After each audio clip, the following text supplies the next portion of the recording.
तर मँगोचं सीझन आहे, त्यामुळे आपण वेगवेगळे मँगोचे पदार्थ करून बघत असतो. त्यातलाच एक म्हणजे हा मँगो केक. तर खूप डिलिशियस आणि खूप स्पॉन्जी असा हा केक बनवून तयार होतो. खायला अगदी खूप रुचकर असा लागतो. तर मुलांना सुट्ट्यामध्ये हा केक बनवून नक्की खाऊ घाला, नक्कीच मुलांना आवडेल. खूप टेस्टी असा हा केक बनवून तयार होतो.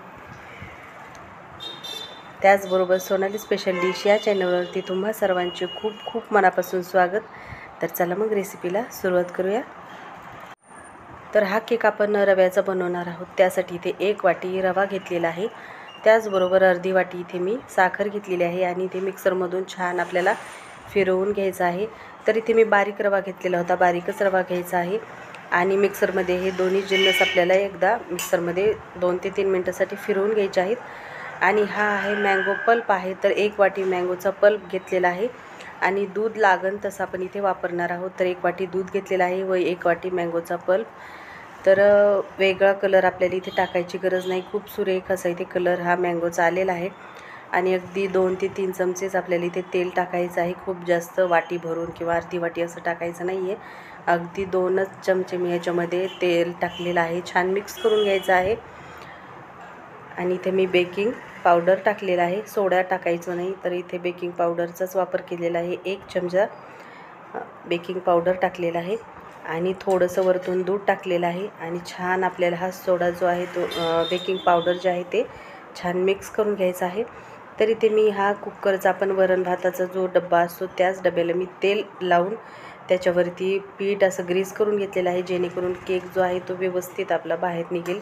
आणि सर्व बॅटर जे आहे ते याच्यामध्ये आपल्याला टाकून द्यायचं आहे.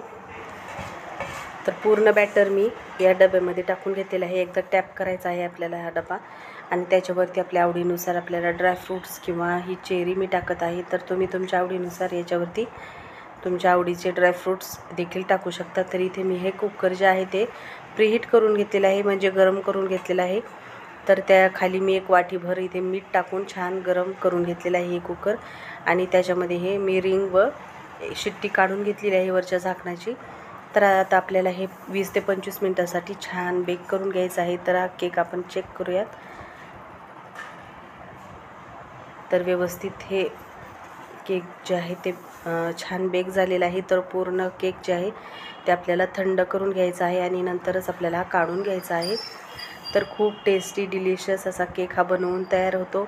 खायला म्हणाल तर अगदी रुचकर असा लागतो, खूप टेस्टी असा लागतो. तर नक्की बनवून बघा तुम्ही.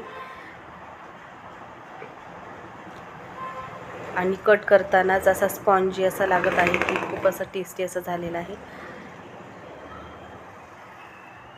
तर कशी वाटली तुम्हाला आजची रेसिपी कमेंट करून सांगायला विसरू नका. व त्याचबरोबर सोनाली स्पेशल डिश या मराठी चॅनलला सबस्क्राईब करावं. पुन्हा भेटूया असेच एका छानशा मँगोच्या वेगळ्या रेसिपीबरोबर. तोपर्यंत बाय.